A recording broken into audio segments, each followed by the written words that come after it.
Alright, hey guys, so today is the 7-year anniversary of Operation Lefty Grove Extortion 17.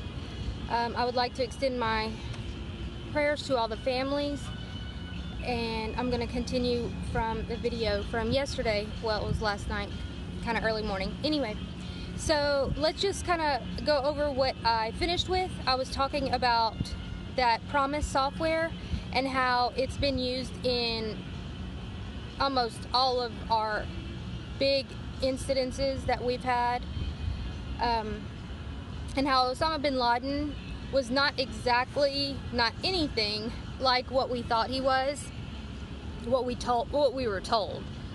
So I'm going to start in 1987 in Sudan. This is where the entire Osama bin Laden story was actually scripted. George Bush Sr. came to find out about this Wanta slush fund, and he wanted to know how large this fund was. And when he found out that it was a staggering $27.5 trillion, he obviously was extremely interested. And so what he did, what they put into place was to get a wire chip transfer from BCCI Bank to the to Leah Wanta's account. Right after it hit that account, he was arrested for tax evasion. Pretty crazy, yes. Well, in court, he stated, "You unfreeze my assets, I have no problem paying the taxes, but the money is going back to the American people. That's who it belongs to. It's not yours. No other person should be touching this money." Well, that didn't exactly happen. And they then arrested some of the other ones that were tied in. So essentially Bush was kind of just over everything now. Except for Tim Osman, who has eluded,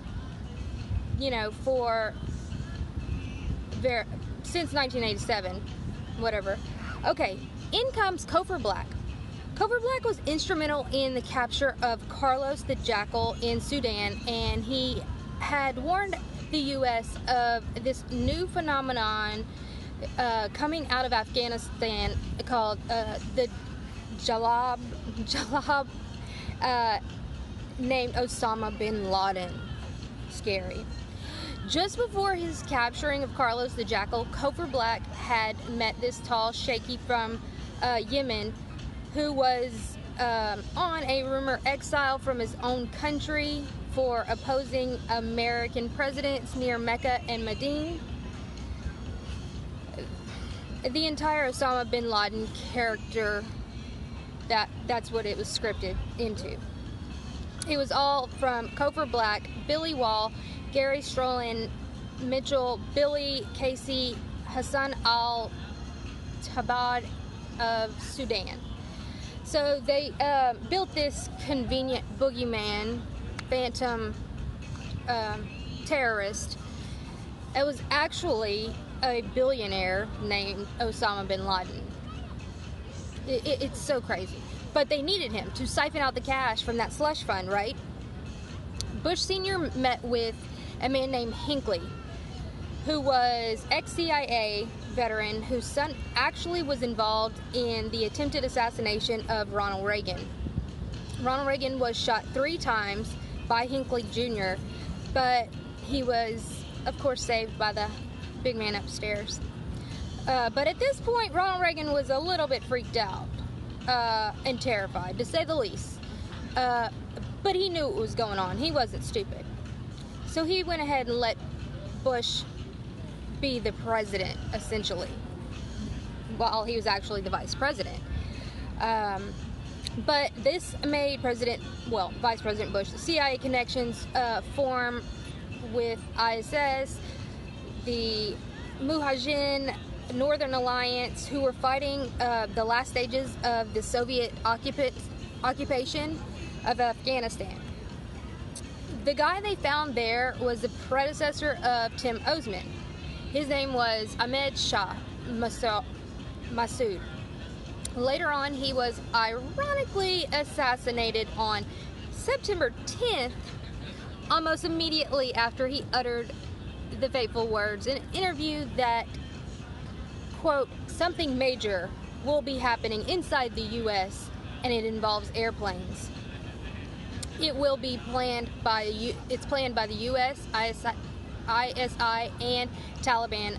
Ahmad Shah Massoud, and his annual salary for perpetrating these wars in Afghanistan was a staggering $44 million to $65 million a year, supplied by none other than the United States, well, the CIA, so our tax funds. And so when the Taliban found out about this slush fund, they got a little greedy too. Hey, that's a lot of money. Tim Osman at this time was already kind of schlepping it up, doing it the smart way though, using the Bin Laden network of real estate in Saudi and other Arab countries in the Middle East by using Bush's oil interest and his ties with the Bin Laden under a holding company conveniently named Jihad Incorporated. I'm not kidding. The Bushes knew this, but they went ahead and let it be a ruse to go after each Muslim country which had oil, which is what we are still doing right now. The U.S. government never brings into question the real man behind the Taliban, Mullah Muhammad Omar. At this point, we have Bill Clinton. He's up and coming, growing in popularity, intelligent. He talked and did all, so they went ahead and let him be the next president. Bush didn't get his second term. The BCCI was completely operational from China, Pakistan, and Bahrain. At different banks there, China and the Bank of Bahrain, with the help of course, Tim Osman and Michael Rosicon. His last name is so long. The one that stole Promise Software. The Promise Software to, for that safer money laundering throughout the Islamic nations without letting the NATO alliance know about the operations due to U.S. shutdown of BCCI in China. Lots of employees of BCCI later became employees of HSBC, Lehman Brothers, Goldman Sachs, GE Capital, and a few others. This same Promise software was being used by top-level insider traders, trading, like I was saying, specifically for put options on United Airlines, the World Trade Center, American Airlines, Raytheon, Nordstrom, P-Tech, Stratford, L3 Communications, formerly Lehman Brothers, the ones that are now making the TSA scanners, Goldman Sachs, JP Morgan, Stanley Wells Fargo, etc. So this really proves that all these high-level people knew what was going on before 9/11. I also want to mention many people have been murdered over this Promise software. Reporting on it, being involved in it, many. So let's go ahead and move on to 2011. So supposedly February of 2011, the CIA sets up a base in the in Abbottabad, pretty much by a military establishment, training base in Pakistan. Come on, if the CIA had any type of base, everybody in at least a 50-mile radius would have known about this. And I know this for essentially a fact. I even talked to another Pakistani person today, and he was like, it's absolutely ridiculous. There was never any type of surveillance going on for this Osama bin Laden It's so ridiculous. But of course, it's like we're way over here in America. Why would we know what's going on over there, or what kind of technology they have? We don't know. Anyway, so in March to April timeframe, the government starts talking about needing to increase the debt ceiling to top it to $14 trillion. Why $14 trillion? Well, I'll get to that. Someone very convenient placed a giant scrolling marquee in New York Times Square billboard for everyone to see and get frightened about the increasing debt. That was pretty convenient plan, right? Ironically, they say 14 trillion is what we owe. Who do we owe this to? They can't and won't tell us. It just like when they lost the trillions from the Pentagon. So, what this obviously would tell anybody researching anything is you need to follow the money. Anytime you're in situations like this, following the money usually is going to get you to the root of the issue. And now this is when Obama leaves for Ireland to say he's going to find his roots. Really? His roots? Okay. As he returns on April 27th, Ben Bernanke tells the government we need to increase that debt ceiling immediately. The lenders are ready. We got to get this going, all right? We got to get this going.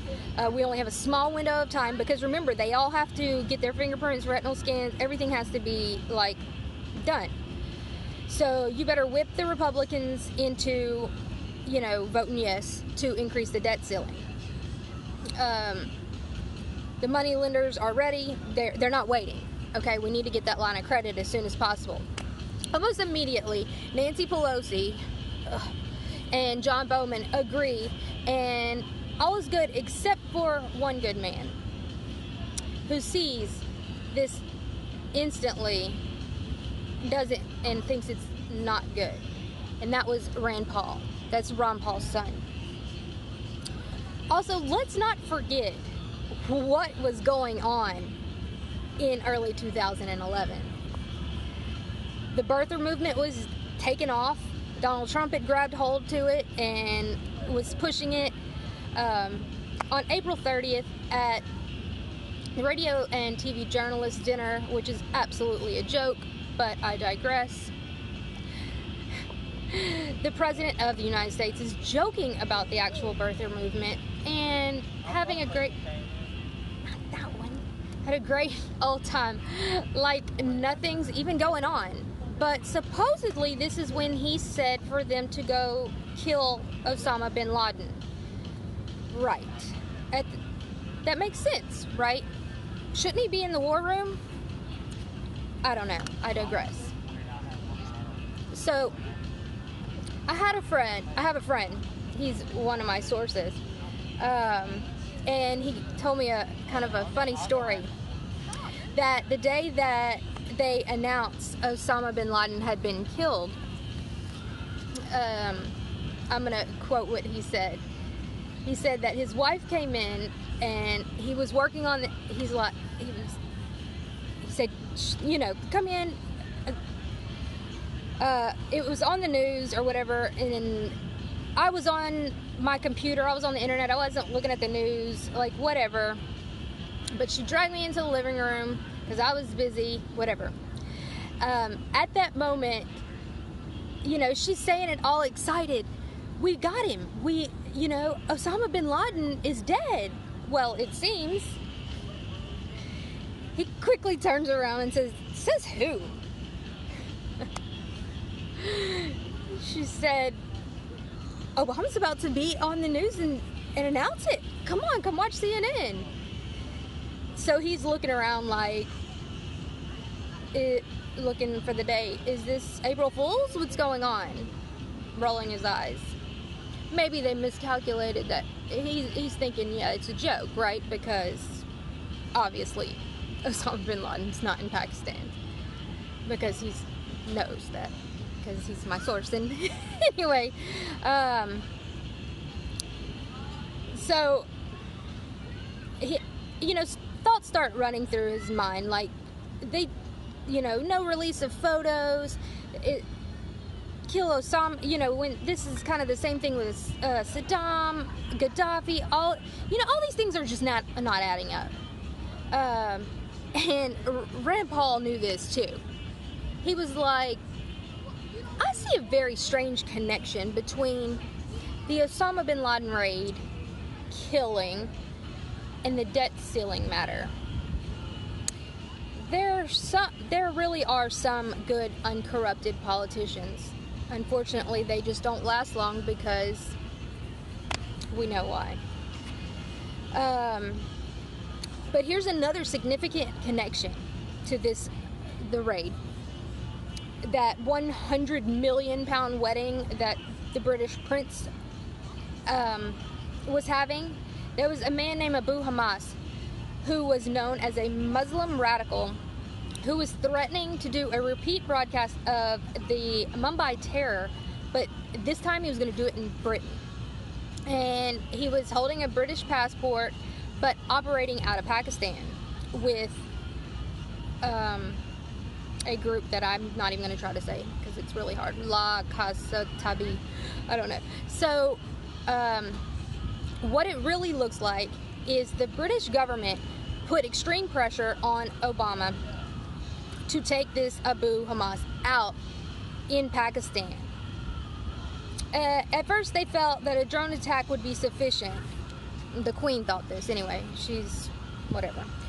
But Obama knew that a drone attack near Abbottabad would mean engaging Pakistan in a war, like as in a real military war, not where we're like begging and training people to pretend to be our allies and stuff like that. Because guys, that's really what's going on. The CIA trains these Taliban people, and it's just very strange. But Pakistan has it kind of under control.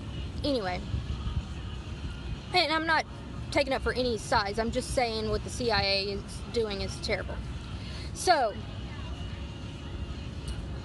giving the pressure from the Queen, Obama accepted to go in for this operation with only if they could take the Afghan trained special ops team, not just the Navy SEAL Team 6, because they had to be able to get in. There is some indication that SEAL Team 6 was not there at all, or there was only like one. But because the Queen didn't want Buckingham Palace. They actually thought maybe even Prince Harry was a target because he was a pilot and stuff. They didn't know if they were going to try to take down his chopper or something, so they had to take this Abu Hamas down. So Osama bin Laden, was really tall, like 6'6" or something. But the man that they saw with drone satellites was obviously not. But the SEAL team, the Special Ops team, didn't know the whole details. They're just told this is your mission, okay? There were many Chinooks operating in theater the night of May 1st in Pakistan. The radar managers had to allow the drivers to come into the most secure zone of Pakistan's military, essentially like what we would consider the West Wing of the Pentagon. So the military in that country knew that there was some kind of drill, something going on. We've got Afghans, U.S. soldiers, Chinooks, something's going to happen, and it's not going to be good. But as soon as one of the Chinooks stationed over that compound in midair and a commando started to drop down, they knew they needed to react. So an alert military general from there, from Abbottabad, ordered the Pakistani military soldiers to use their infamous Force gun station, not far from.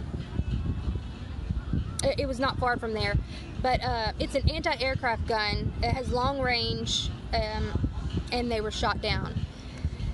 That's to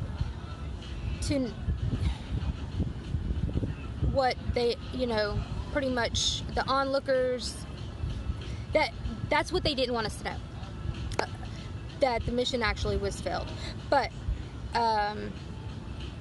people saw, among the dead Americans, they saw Pakistani people. It was just a whole mess. President Obama avoided telling the Americans what really happened on May 1st.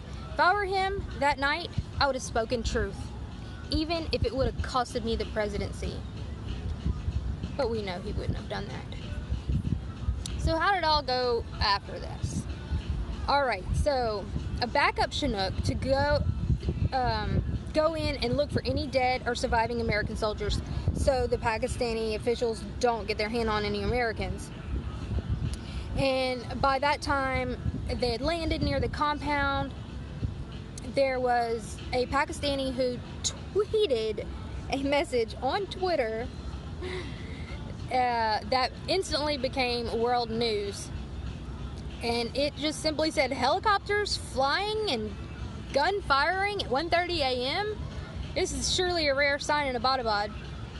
So Obama freaks out, shuts down the operation, didn't even continue watching the television monitors, pulled them like, hey, we're out. We have to get something together before the Pakistanis wake up and they go on the news and say that an American mission failed. So, well, heck, what could we think of? Oh, I got it. We got Osama bin Laden. That's literally what happened. He's just like, hey, let's just tell him we killed Osama bin Laden. He's not a real person anyway. I mean, that is insane. He's like, yep.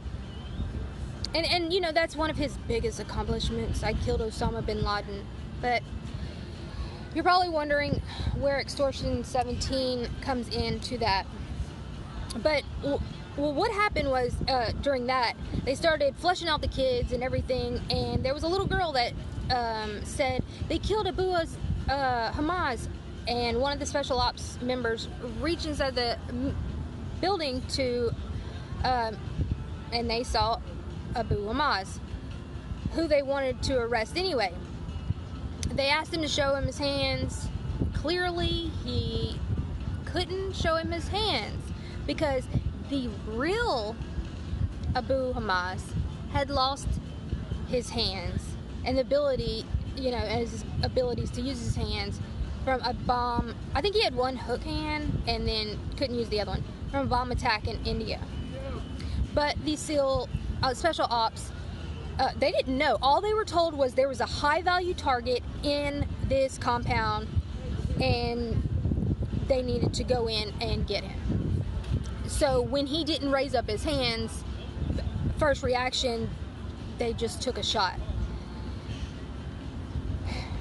And that's, when they really noticed that he's not 6'6", he's not skinny, he's kind of bigger, more bulkier than this Osama bin Laden that they have known about.